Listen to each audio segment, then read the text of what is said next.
Hey, what's up, Street Talks? It's Eric from the Eric from Street Photography blog. So I just wanted to do a quick video in terms of talking about the RICOH JR version 3 and what I consider the best technical settings. So first and foremost, my favorite setting is P mode, which stands for program.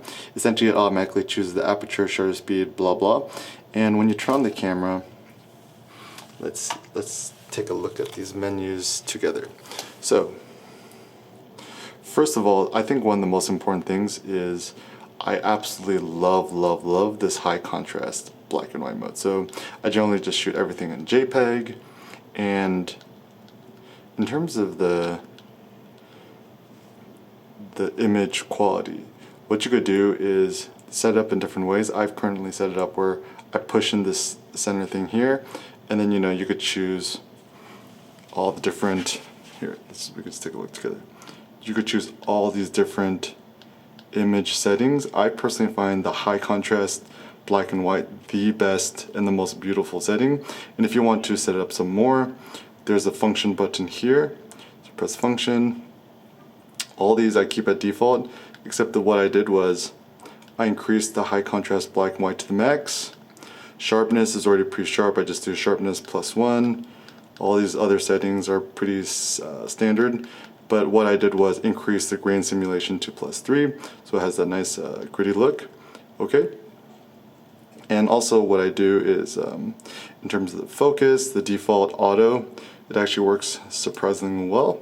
And one thing that's really great with the RICOH JR version 3 is you see in the top right corner where there's the exposure compensation. You could do +2, +1, 0, and you could also see at the bottom I've just kept the camera at the auto ISO. It actually works pretty well. And if you just kind of take a look through the menus, I believe that everything in this camera is default. I've turned on the face detect. In terms of auto focus assist light, I turned that off because sometimes that glares in people's eyes when you're shooting street photography. All these other settings I believe are pretty standard. ISO setting, I just keep this at auto. And to just kind of quickly scroll through the menu to show you what it is.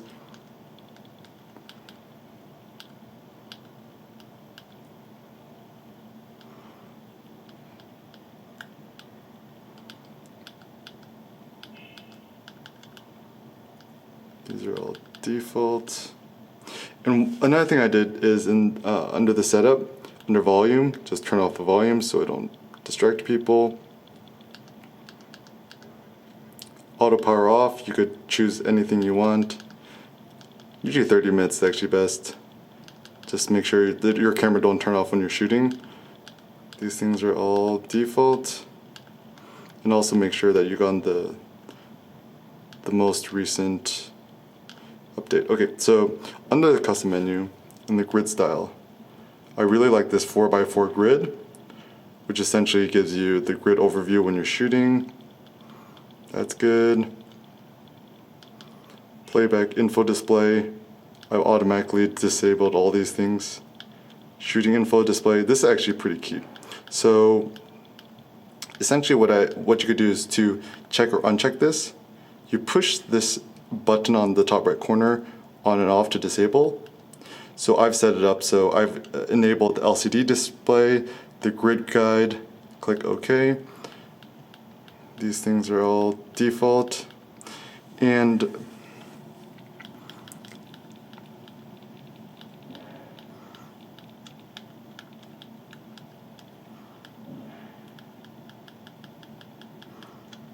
I forget where exactly it is, but there's one setting where, maybe it's instant review off.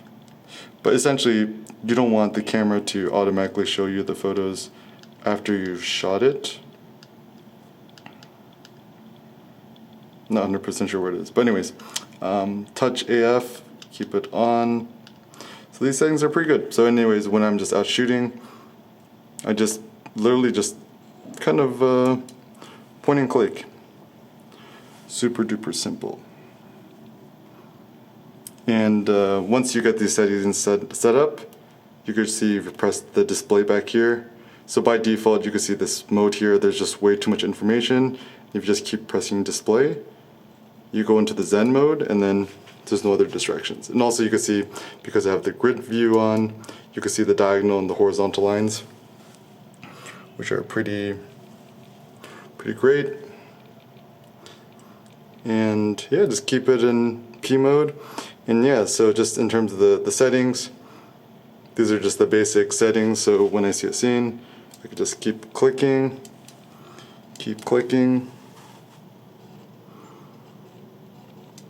Don't have to think about it too much. So essentially the best way to set up, I think, the RICOH version 3, just set it to a mode where you could just kind of set it and forget it and enjoy the rest of your photographic experiences. So obviously these are just my personal settings. If you have some personal RICOH version 3 settings that you really love, feel free to leave a comment and share it below. And if you want the most dope strap for the RICOH version 3, check out the AirCam neck strap, which allows you to always have the camera around your neck and always ready. All right, thanks a lot for watching, guys. Peace out.